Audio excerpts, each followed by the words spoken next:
What happens when Ryan Murphy combines the comedy of Glee and the horror from America Horror Story? We have something new called Scream Queens. So, hi guys, I'm Sarah from Lonely Rose 9314, and today, yes, I am discussing Scream, the season premiere of Scream Queens, pilot to be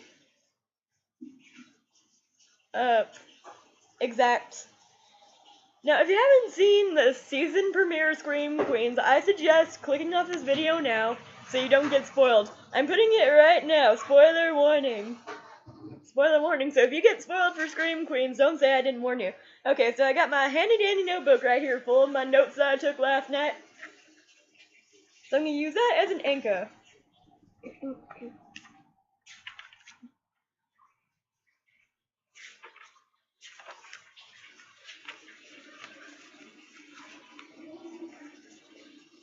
Okay, so we open up. We have this girl. She has blood all over her hands. We think someone's got murdered. We think. We think. So, she has blood on her hands, and all the while she has blood on her hands, I'm thinking, does anyone not see it? Can anyone not see, like, the string of blood flowing down her hands? Is that just, like, not visible to people? Is it just, like, really? I would not see that. Okay, so she goes over to her Kappa sisters. She has blood on her hands, she's shaking. She says, "You have to come now, something bad has happened." And the one girl, bless her heart, just tells her, "What? Did you just get your period all over yourself?" And I'm just over here going like, okay, that was funny. Even if there was a murder that was kind of inappropriate but kind of funny at the same time. So that joke, I liked that joke. Okay, so we proceed to follow them upstairs, where a girl has just had a baby in a bathtub. I'm all like, really? Did she just have a baby in a bathtub? And she proceeds to tell him that she didn't know she was pregnant, she just thought she was getting the freshman 15. And I'm just like, how? I do not know you're pregnant, but okay. I feel like I'm watching the whole I didn't know I was pregnant show. You know, the people who go, I didn't know I was pregnant.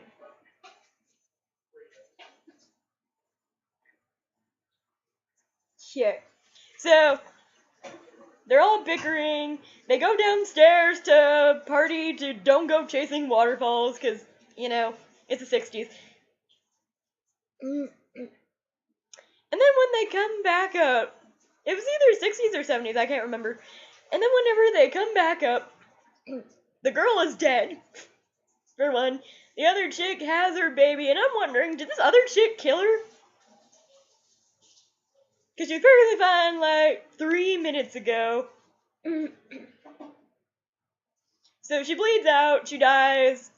They still have the baby. They're wondering what they do with the baby, and then it cuts off to present time. And I'm all going like, what did they do? How did they do it? Okay. So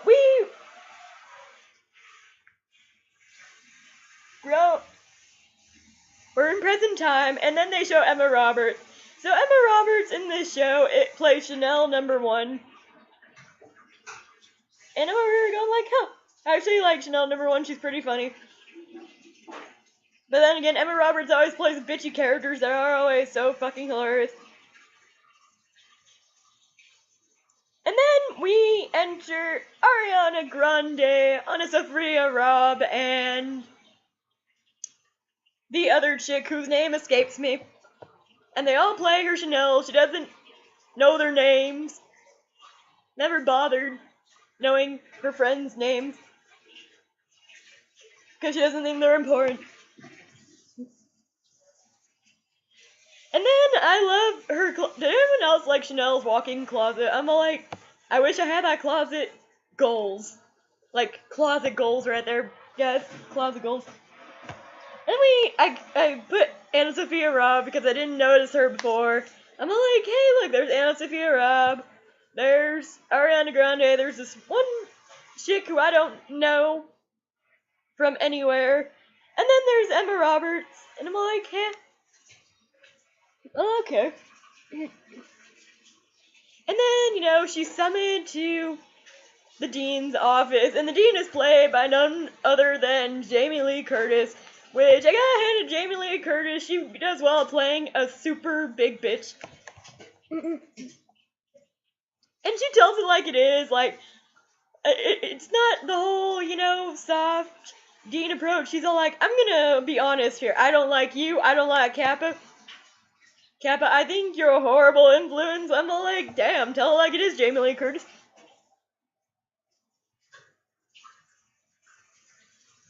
And then we go back to an incident that happened with the other lead of the sorority that happened last year.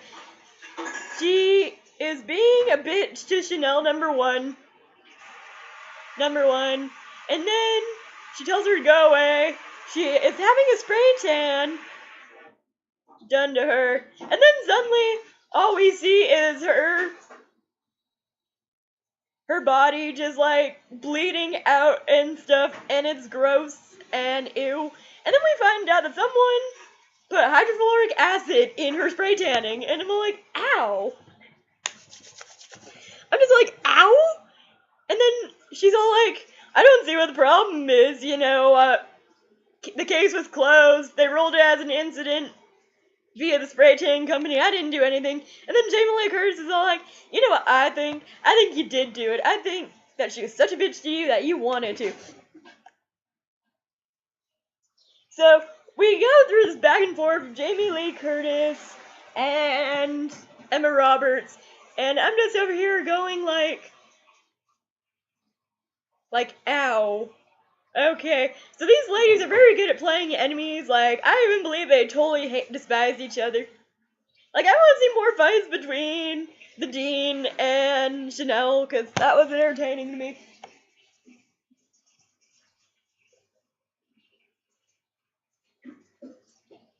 And then I actually put, while they were doing the spray tanning scene, well, someone doesn't know how to spray tan. Because I thought it was just like the spray tanning, and I'm like, oh wait, never mind, that wouldn't hurt. So, yeah, that.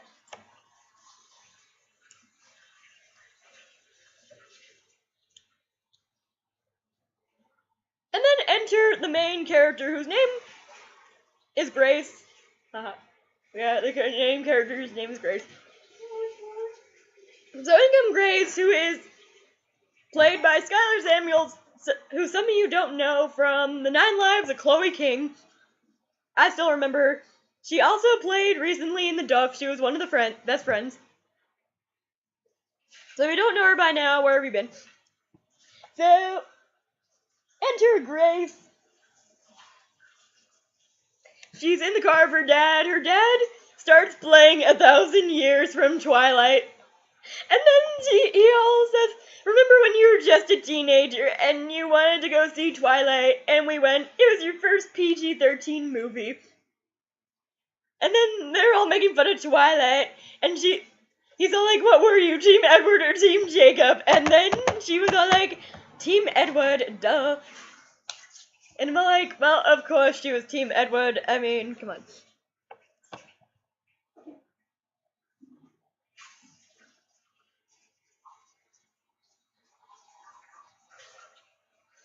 Okay, so then her dad proceeds to tell her, don't join a sorority, because sororities are basically like a watered-down version of Game of Thrones. I'm all like, okay, that's funny. I like that. Comparing sororities to Game of Thrones, where everyone gets murdered.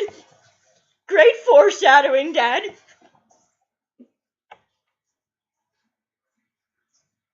So then we proceed to her going to college, and then her and her dad saying this touching goodbye that makes me kind of want to cry my eyes out, because sad days. Yep. And then in walks Keke Palmer, who plays her roommate. I can't remember her roommate's name right now, it escapes me. Maybe it's in my notes somewhere. But she plays this really kick-ass female, and I love her so much at the beginning. She's so nice, she's so polite, and then... No, she's not a bitch.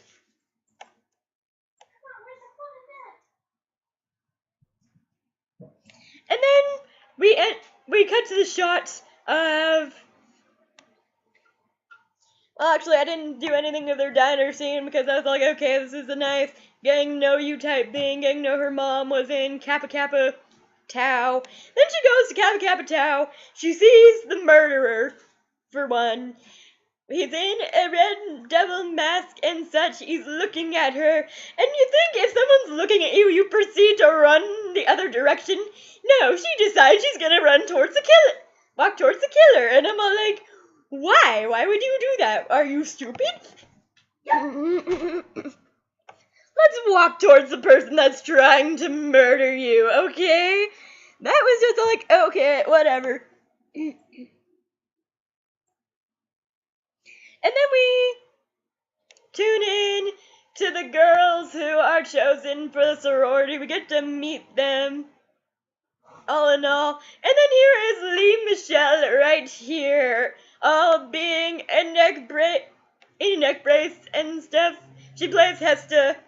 She's in a neck brace, so it's totally different from Rachel from Glee, even though she does have the aspects of Rachel's annoyingness sometimes. And then we go to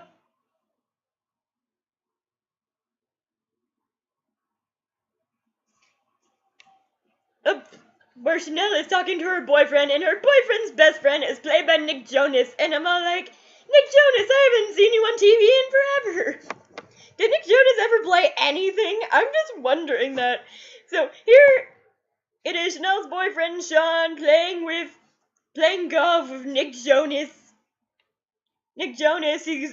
Sean is breaking up with Chanel and being a huge ass douchebag to her and saying, I'm sorry, we can't be a couple anymore, you're not popular, so therefore I'm breaking up with you. And I'm all like, you dick.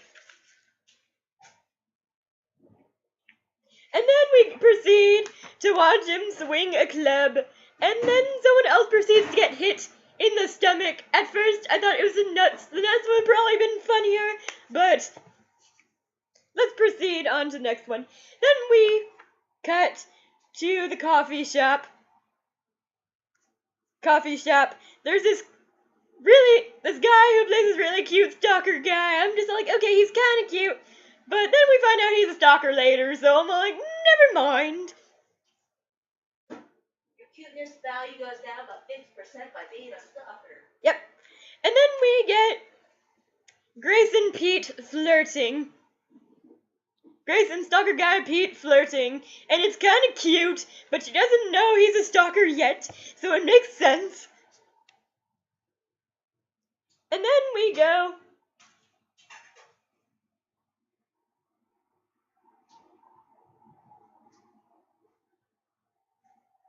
with a scene where Chanel goes over to the maid's room.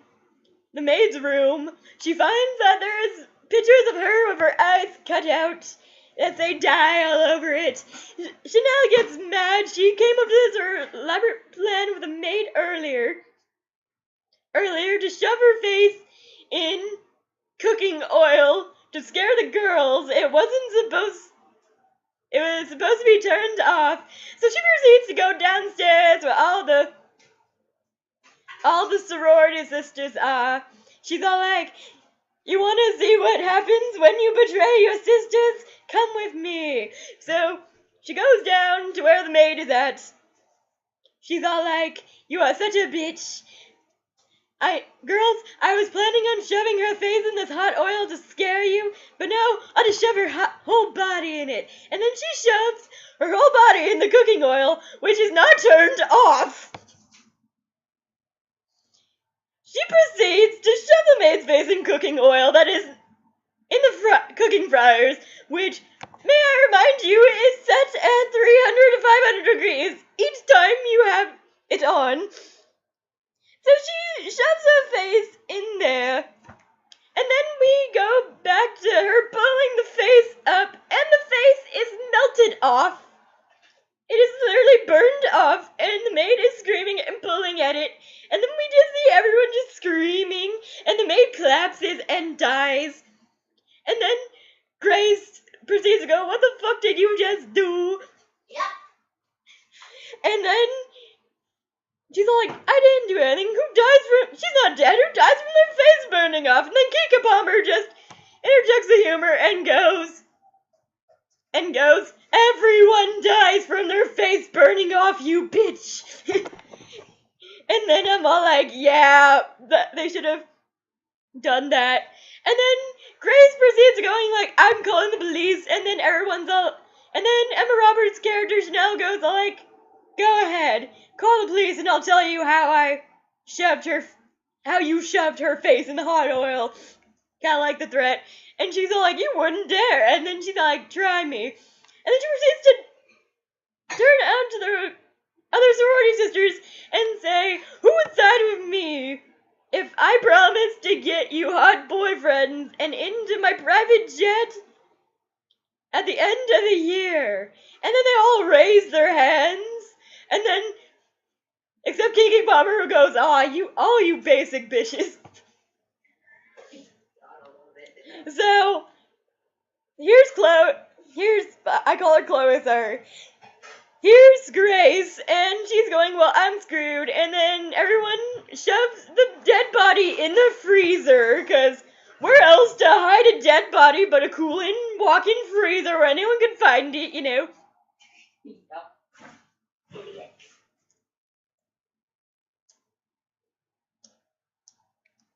So then we proceed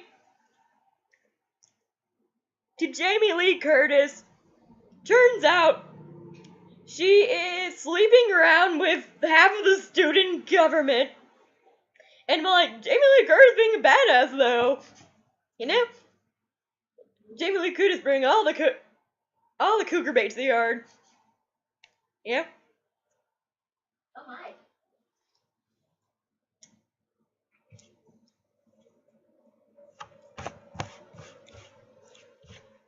So here's this boy. He goes, I think I'm in love with you. And then Jamie Lee Curtis, being Jamie Lee Curtis in the show, proceeds to tell him, maybe you should go take a psychology course. Maybe then you would understand why you have all these fucking mommy issues and you had fuck me. Okay, so bye. So we say bye to the guy, and then Jamie Lee Curtis, being Jamie Lee Curtis, just smoking. And all diabolical planning Jamie Lee Curtis. Bwahaha. So we know something's fucked up about that chick.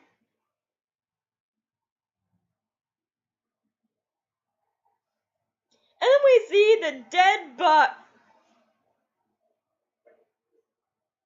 And then we see the dead.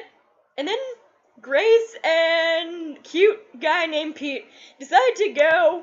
Cute stalker guy named Pete decided to go to the walk-in freezer so she could proceed to show him the dead body because he's the only one now that knows because he was spying on them, apparently. So they proceed to go find the dead body, get the dead body, and then the dead body is missing. It's completely gone. Chanel's the one who opened the door because Chanel wanted to show her ex-boyfriend, who is now back to being her boyfriend, I guess. They don't really share that information. So she proceeds to open the door, the dead body of the maid is missing, and I'm just over here going like, how? Okay. So she proceeds to think that the maid is actually alive, which means she didn't murder her. Good for her.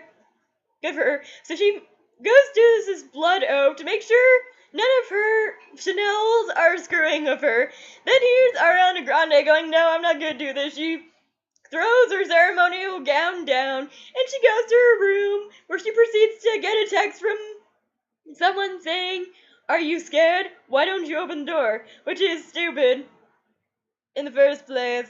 So she opens the door to the red masked devil, and then you're thinking, well, Ariana Grande is dead. So he proceeds to going like, do you want to dance with the devil? And she's all like, okay. She sends a text message going, okay. So all this is just going, okay. So she dances with the devil, and I'm all like, seriously, you're not running in the other direction? Why would you not run? And then he proceeds to telling her, okay, I'm gonna kill you now. And she proceeds to go, what in a text message? And I'm like, why would you text that and not run? And she's going, no, please don't. Whenever he's getting ready to stab her, she's texting all this shit, and I'm going like, dumbass, why wouldn't you fucking run? So she's proceeding to texting this guy. He stabs her in the chest, and she proceeds to fall on the floor and go to her computer, and I'm thinking, seriously? Why would you do that? So she proceeds to type on her computer, and I'm going like, this bitch is a dumbass. She writes, how the Red Devil is trying to kill me, blah, blah, blah. And then he stabs her in the back, and she's dead before she could send it. And then she comes back to life for one breath to send her message to everyone on social media. And I'm like, really? That was the dumbest death in the world. You could have avoided death by just running in the other direction.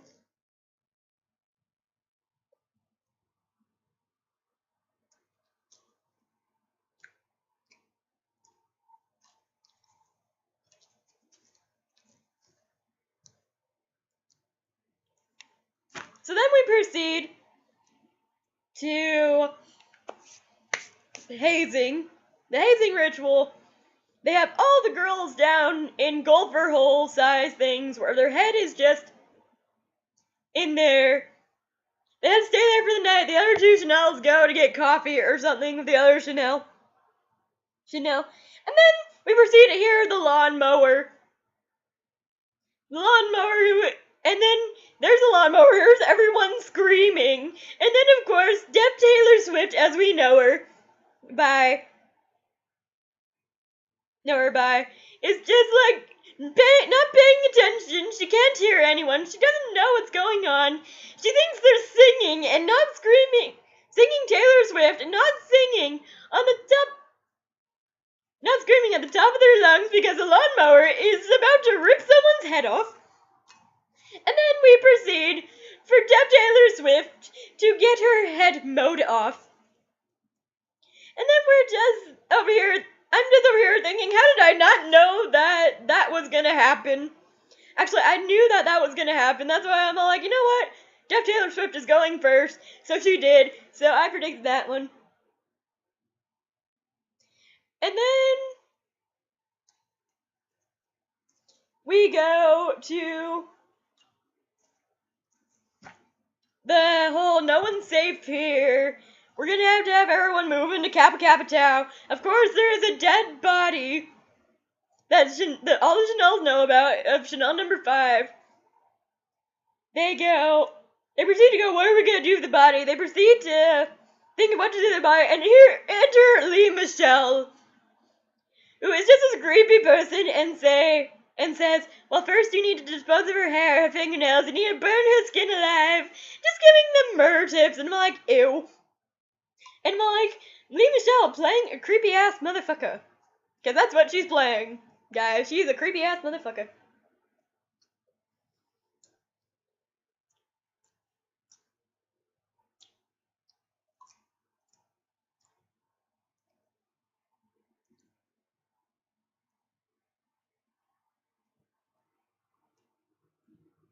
Do. You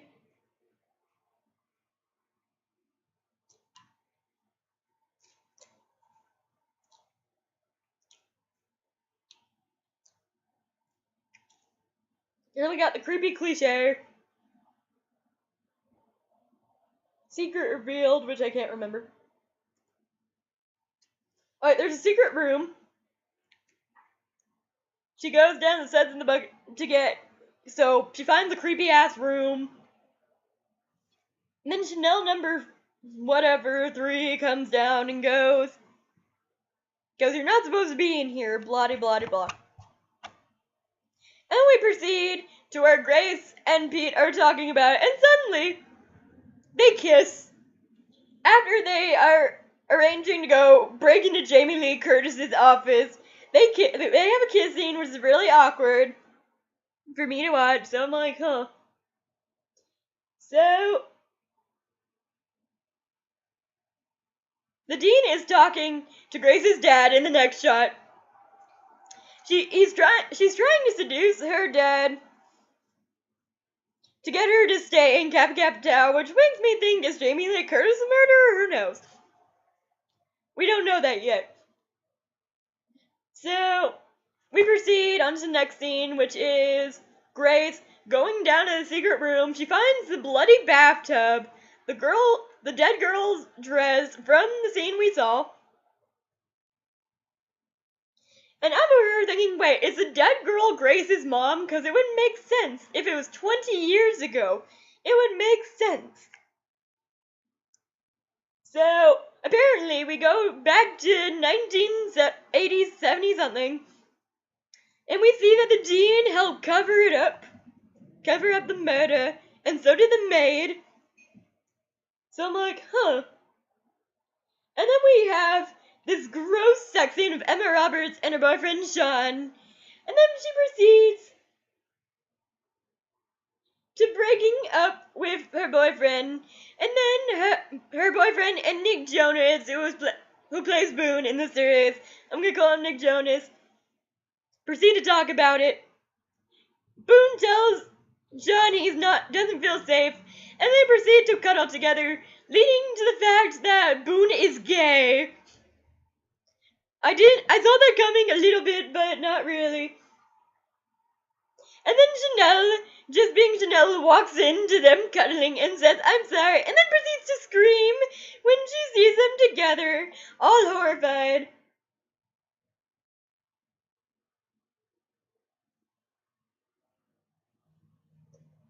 So,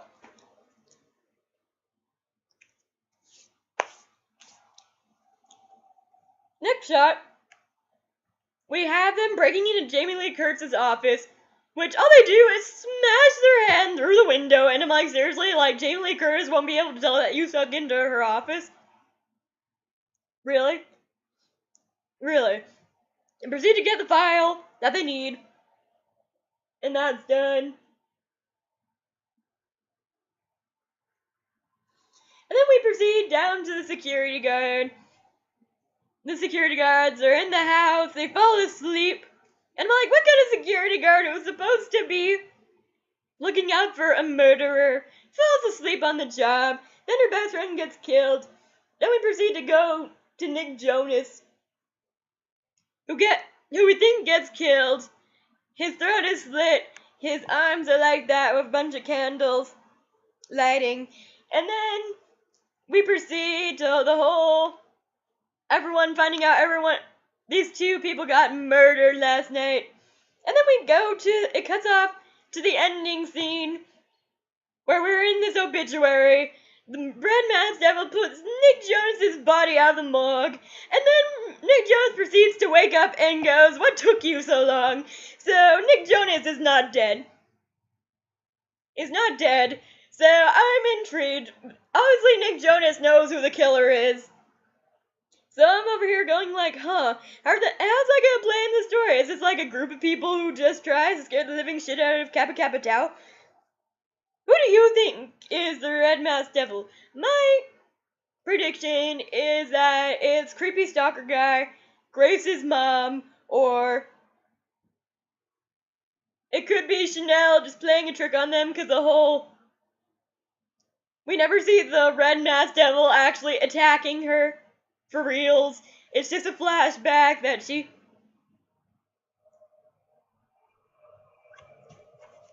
showed us. So Chanel could also be a suspect. No one is ruling anyone out. We'll see in how next week goes. So comment down below, let me know what you guys thought of Scream Queens. I thought it was okay. It's actually a lot different than anything Ryan Murphy has done so far. So I liked it. What about you guys? Comment down below, let me know. And as usual, like, subscribe, do what you will. I will see you next week for another Scream Queens talk. Alright, bye.